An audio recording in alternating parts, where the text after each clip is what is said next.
Hello students, welcome to Vaghela study channel. વિદ્યાર્થી મિત્રો, Vaghela study ચેનલમાં તમારું સ્વાગત છે. જો તમે આ ચેનલમાં સૌ પ્રથમ આવ્યા હોય તો વાઘેલા સ્ટડી ચેનલને લાઇક કરો, શેર કરો અને સબસ્ક્રાઈબ કરો, તેમજ બેલ આઇકોન બટન દબાવી દો, જેથી કરીને મારા તમામ નોટિફિકેશનો તમારા સુધી ઝડપથી પહોંચી જાય.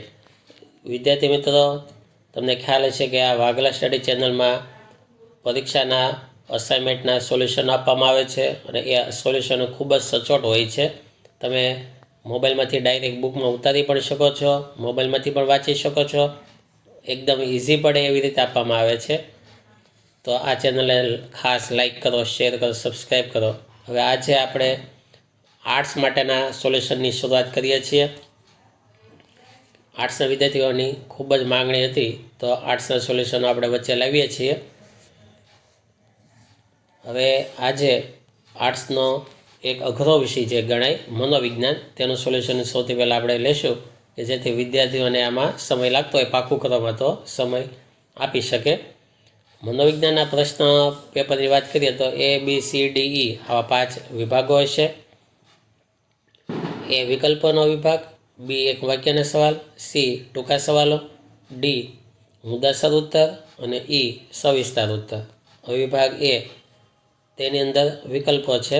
આ બધા વિકલ્પોના જો અહીંયા જવાબો ટીક કરેલા છે, બરાબર, અને નીચે જવાબો પણ અપાયેલા છે. તો તમે વિભાગે ડાયરેક્ટ આમાંથી પાકો કરજો અને અસાઇનમેન્ટમાંથી પાકો કરો તો પણ ચાલશે. જો આ રીતે બધા MCQ છે, 13 જેટલા MCQ, બધાના જવાબ અપાયેલા છે. અને પ્રકરણ 2 તેમના MCQ જો આવી રીતે 7, પછી આ બાજુથી 8, 9, 10, 11, 12. ત્યારબાદ પ્રકરણ 3 તેમના MCQ 1, 2, 3, 4, 5, 6, 7, 8, 9, 10, 11, 12 અને એના જવાબો. પછી પ્રકરણ 4ના MCQ 1, 2, 3, 4, 5, 6, 6 પછી 7, 8, 9, 10, 11, 12, 13. પછી પ્રકરણ 5ના MCQ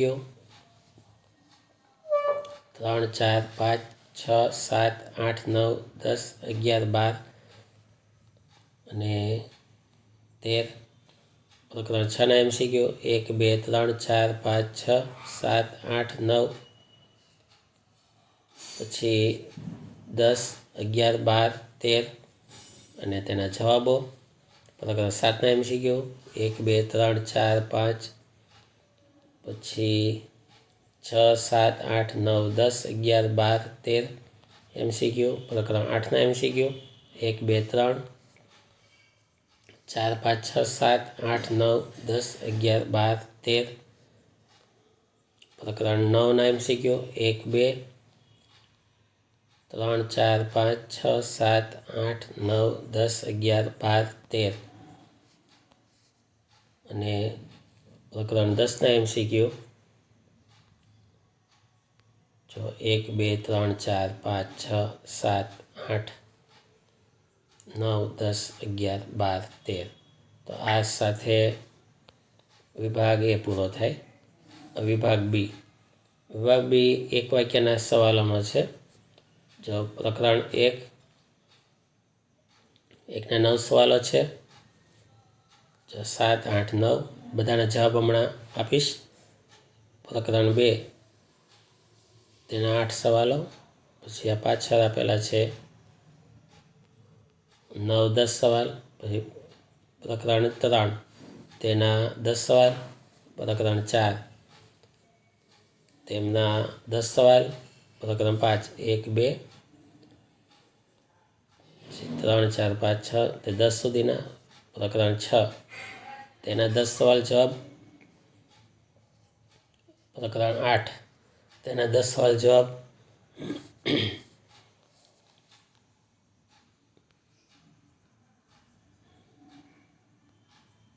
અને પ્રકરણ 10 તેના 1, 2 તેમ 10 સવાલ જવાબ. હવે બધાના જવાબો. હવે ડાયરેક્ટ મોબાઈલમાંથી પાકું કરો તો પણ ચાલશે અને તમારી બુકમાં ઉતારો તો પણ ચાલશે. જવાબ વિભાગ બીના સોલ્યુશન. જવાબ સવાલ પહેલો, મનોવિજ્ઞાનની સર્વસામાન્ય વ્યાખ્યા કઈ છે? જવાબ મનોવિજ્ઞાન એ જુદા જુદા સંદર્ભમાં માનસિક પ્રક્રિયાઓ, અનુભવો અને વર્તનનો અભ્યાસ કરનારું વિજ્ઞાન છે. સવાલ 2, મનોવિજ્ઞાનની સૌપ્રથમ પ્રયોગશાળા કોણે અને ક્યાં સ્થાપી હતી? તો જવાબ ઈસવીસન 1879માં વિલ્હેલ્મ કાન્ટે જર્મનીના લીપ્ઝિગ શહેરમાં સ્થાપી હતી. ત્રીજું, દેશની સૌપ્રથમ ફોરેન્સિક સાયન્સ યુનિવર્સિટી ક્યાં આવેલી છે? તો ગુજરાત રાજ્યના પાટણ ગાંધીનગરમાં આવેલી છે. સ્પષ્ટીકરણ એટલે શું? જવાબ સ્પષ્ટીકરણ એટલે બનાવ, ઘટના કે પરિસ્થિતિ કેમ ઉદ્ભવે છે તેના કારણોની સ્પષ્ટતા. સવાલ 5, માનવવાદી અભિગમના પ્રણેતાઓમાં કોનો સમાવેશ થાય છે? જવાબ તેમાં Abraham Maslow, Carl Rogers, Erich Fromm વગેરે. સમષ્ટિવાદે શેના પર ભાર મૂક્યો છે? જવાબ સમષ્ટિવાદે મનની રચનાના સ્થાને પ્રત્યક્ષીકૃત અનુભવના સંગઠન પર ભાર મૂક્યો છે. સવાલ 7, વિકાસાત્મક મનોવિજ્ઞાન ક્યાં સુધીના વિકાસને આવરી લે છે? જવાબ વિકાસાત્મક મનોવિજ્ઞાન વ્યક્તિના જન્મ પહેલાંની ગર્ભાવસ્થાથી શરૂ કરી વૃદ્ધાવસ્થા સુધીના વિકાસને આવરી લે છે. 8, ચિકિત્સા મનોવિજ્ઞાનમાં નિષ્ણાત તરીકે કોણ કાર્ય કરે છે? જવાબ ચિકિત્સા મનોવિજ્ઞાનમાં MA MPhil સુધીનો અભ્યાસ કરીને મનોવિજ્ઞાનમાં નિષ્ણાત તરીકે કાર્ય કરી શકે છે. 9, વિજ્ઞાનના લક્ષણો જણાવો. પુનરાવર્તન, પરિવર્તન, નિયંત્રણ અને વસ્તુલક્ષીતા. પ્રકરણ 2. સવાલ પહેલો, બે વ્યક્તિની સરખામણી કરવા માટે વપરાતી પદ્ધતિનું નામ જણાવો. જવાબ તુલનાત્મક નિરીક્ષણ પ્રવૃત્તિનો ઉપયોગ કરવામાં આવે છે. સવાલ 2, પ્રશ્નાવલી પદ્ધતિમાં પ્રશ્નાવલીના પ્રકારો શાના આધારે પાડવામાં આવે છે? જવાબ પ્રશ્નાવલીની પદ્ધતિમાં પ્રશ્નાવલીના પ્રકારો પ્રશ્નોના સ્વરૂપને આધારે પાડવામાં આવે છે. સવાલ 3, સ્વતંત્ર પરિવર્ત્યની વ્યાખ્યા આપો. જવાબ પ્રયોગમાં જેની અસર તપાસવાની છે અને પ્રયોગ કરતાં જરૂરિયાત મુજબ જેમાં ફેરફાર કરી શકે છે તેને સ્વતંત્ર પરિવર્ત્ય કહે છે. સવાલ 5, આંતરનિરીક્ષણ પદ્ધતિ એટલે શું? જવાબ આંતરનિરીક્ષણ પદ્ધતિ એટલે પોતાની અંદર અંતર્મુખ થઈને પોતાનામાં ચાલતા મનોવ્યાપારીનું નિરીક્ષણ. 5, પરિવર્ત્ય એટલે શું? જવાબ પરિવર્ત્ય એટલે એવી પરિસ્થિતિ, પરિબળ કે ઘટના જેમાં ફેરફાર કે પરિવર્તન થઈ શકે છે. 6, વસ્તુલક્ષીતા એટલે શું? જવાબ પ્રયોગ દરમિયાન પ્રયોગકર્તાની કોઈ પણ અંગત માન્યતા, મનોવલણ અને પૂર્વગ્રહ વગરનું નિરીક્ષણ એટલે વસ્તુલક્ષીતા. 7, પ્રશ્નાવલી એટલે શું? જવાબ પ્રશ્નાવલી એટલે નિશ્ચિત સમસ્યા માટે ચોક્કસ માહિતી એકત્રિત કરવાના હેતુથી તૈયાર કરવામાં આવેલો પ્રશ્નોનો સંગ્રહ. સવાલ 8, મુલાકાત એટલે શું? જવાબ મુલાકાત એટલે રૂબરૂ મોઢામોઢની વાતચીત. સવાલ 9, પ્રયોગમાં નિયંત્રણ યોગ્ય રીતે ન થયું હોય તો પ્રયોગમાં શું સર્જાય? જવાબ પ્રયોગમાં નિયંત્રણ યોગ્ય રીતે ન થયું હોય તો પ્રયોગમાં પ્રાયોગિક ભૂલ સર્જાય છે. જવાબ 10, હર્ષનો બુદ્ધિઆંક. તો જવાબમાં આવશે આ મનોવૈજ્ઞાનિક કસોટીનું વિશ્વસનીયતા પ્રકારનું લક્ષણ ગણાવી શકાય. પ્રકરણ 3, કયા મનોવૈજ્ઞાનિકે બોધાત્મક વિકાસનો સિદ્ધાંત આપ્યો છે? જવાબ સ્વિસ મનોવૈજ્ઞાનિકે જીન વિયાજે એ બોધાત્મક વિકાસનો સિદ્ધાંત આપ્યો છે. નૈતિક વિકાસનો સિદ્ધાંત કયા મનોવૈજ્ઞાનિકે આપ્યો છે? જવાબ નૈતિક વિકાસનો સિદ્ધાંત કોહલબર્ગ નામના મનોવૈજ્ઞાનિકે આપ્યો છે. વિકાસને અસર કરતા પરિબળો જણાવો. જવાબ પહેલું વારસો અને બીજું પર્યાવરણ. સવાલ 4, જૈવિક પ્રક્રિયા કોને કહેવાય છે? જૈવિક પ્રક્રિયાઓ બાળકને માતા પિતા તરફથી જનીન તત્વના વારસાને આપે છે. બાળકનો વિકાસ મોટા માટે જનીન પર આધારિત હોય છે જેને જૈવિક પ્રક્રિયા કહે છે. પર્યાવરણીય અસર એટલે શું? જવાબ વ્યક્તિના વિકાસ પર તેના રહેઠાણના સ્તરની તથા જે ભૌગોલિક પરિસ્થિતિમાં પામતી હોય તેની અસર પડે છે. આ પ્રકારની અસરને પર્યાવરણની અસર કહે છે. સવાલ 6.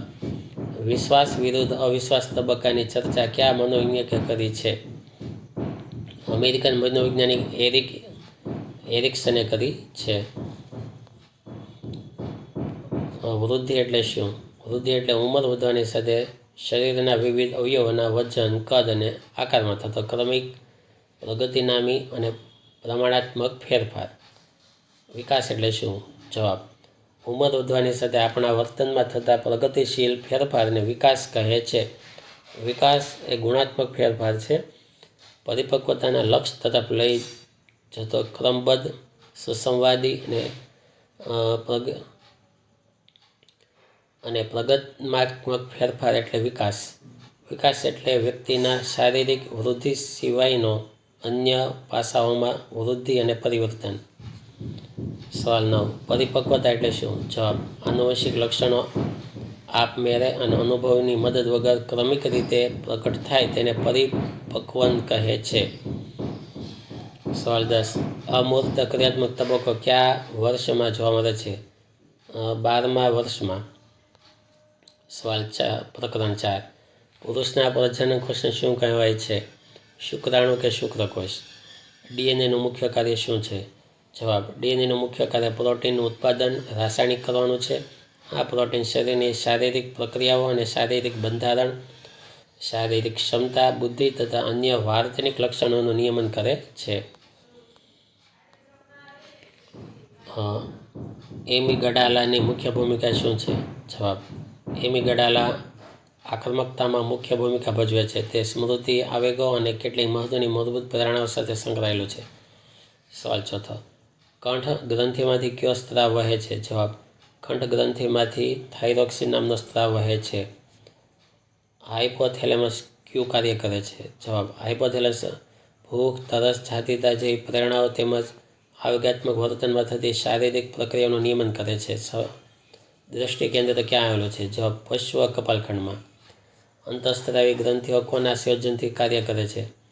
હાઇપોથેલેમસના સંયોજનથી. મહિલાના પ્રજનન કોષને શું કહેવાય? તેને કહેવાય બીજ કે અંડકોષ. લોહીમાં શર્કરાના પ્રમાણનું નિયંત્રણ કરવા માટે કયો ઇન્જેક્શન લેવામાં આવે છે? ઇન્સ્યુલિનના. નીચે આપેલા આકૃતિ પરથી તે આકૃતિ આ રીતે છે. બાળકની જાતિ નક્કી કરવા પુરુષના પ્રજનન રંગસૂત્ર નિર્ણાયક બને છે. 5મો પાઠ. કલ્પના એટલે શું? જવાબ: કલ્પના એટલે સંવેદન માહિતીની સીધી મદદ વિના વસ્તુઓને કે ઘટનાઓને મનમાં સર્જવાની બોધાત્મક પ્રક્રિયા. વાસ્તવિક કલ્પના એટલે શું? જવાબ: વાસ્તવિક કલ્પના એટલે નવા પદાર્થો, નવી પરિસ્થિતિઓ કે નવી ઘટનાઓનું ભવિષ્ય માટેની યોજનાના રૂપમાં મનમાં સર્જન કરવું તે. ઈચ્છાપૂર્વક કલ્પના એટલે શું? ઈચ્છાપૂર્વક કલ્પના એટલે આત્મકેન્દ્રી અને ઈચ્છાપૂર્વક ખ્યાલોના પ્રભુત્વવાળા તરંગી કરવા. અલ્ગોરિધમ કોને કહેવાય? પદ્ધતિસર, યોજનાબદ્ધ, નિયમો અનુસાર અથવા ગણિત કે વિજ્ઞાનના સૂત્રોનો ઉપયોગ કરીને સમસ્યાનો ઉકેલ મેળવવાની પદ્ધતિને અલ્ગોરિધમ કહેવાય. તર્કક્રિયાના કયા બે પ્રકાર છે? જવાબ: નિગમનલક્ષી તર્કક્રિયા અને વ્યક્તિલક્ષી તર્કક્રિયા. પ્રથમ આધુનિક કમ્પ્યુટરની રચના કોણે અને ક્યારે કરી હતી? જવાબ: પ્રથમ આધુનિક કમ્પ્યુટરની રચના જોન વોન ન્યુમનને ઈસવીસન 1940ના દાયકાના અંતમાં કરી હતી. કયા અભિગમને કમ્પ્યુટર રૂપક કહે છે? માહિતી પ્રક્રિયાકરણના અભિગમને.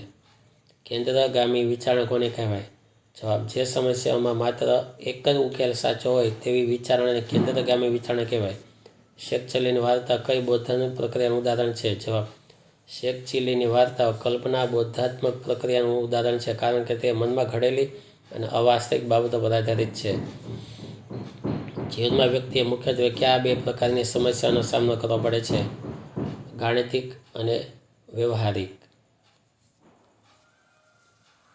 6. વિસ્થાપનની ઘટના ક્યારે જોવા મળે છે?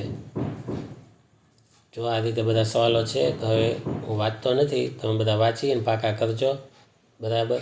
જો બધા વિસ્મરણ એટલે શું, સ્મૃતિ અવરોધ એટલે શું, ટૂંકા ગાળાની સ્મૃતિમાં કેટલી હોય છે? 20 થી 30 સેકન્ડ સુધી. સ્મૃતિના પ્રકારો 3 છે. ત્યારબાદ લાંબા ગાળાની સ્મૃતિના પ્રકારો 3 આપ્યા. સાંવેદિક સંગ્રહ કયા 2 પ્રકારનો છે? આ 2 પ્રકારો છે. PQRST પ્રયુક્તિની શોધ કોણે કરી હતી? તો થોમસ અને રોબિન્સને.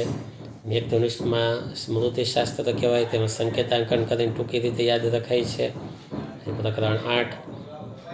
સંભવિત સ્વ એટલે શું? સ્વ પ્રબલન એટલે શું? વ્યક્તિત્વ માપન કોને કહેવાય?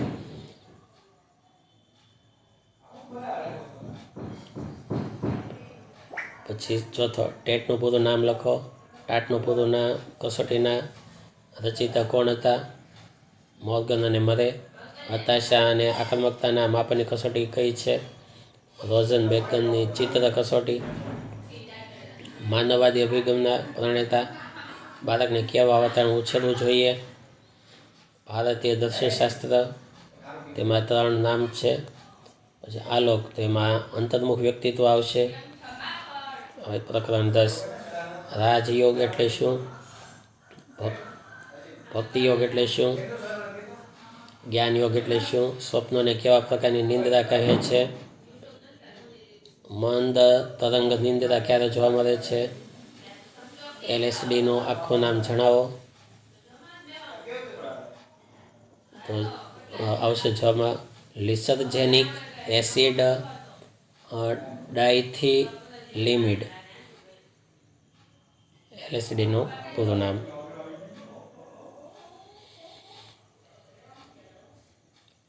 NRIM નિંદ્રા કોને કહે છે? નિંદ્રા કોને કહે છે? સૂક્ષ્મ શરીરની વ્યાખ્યા આપો. અહીંયા છે પણ હોઠે નથી. આ શું છે? તો આ રીતે 10 સવાલો આપેલા છે અને અહીંયા વિભાગ બી પૂરો થાય. આ રીતે મનોવિજ્ઞાનની તૈયારી શરૂ કરી દેજો વિદ્યાર્થી મિત્રો. આવનારા વિડીયોમાં બાકીના વિભાગો C, D આપવામાં આવશે. Thank you very much.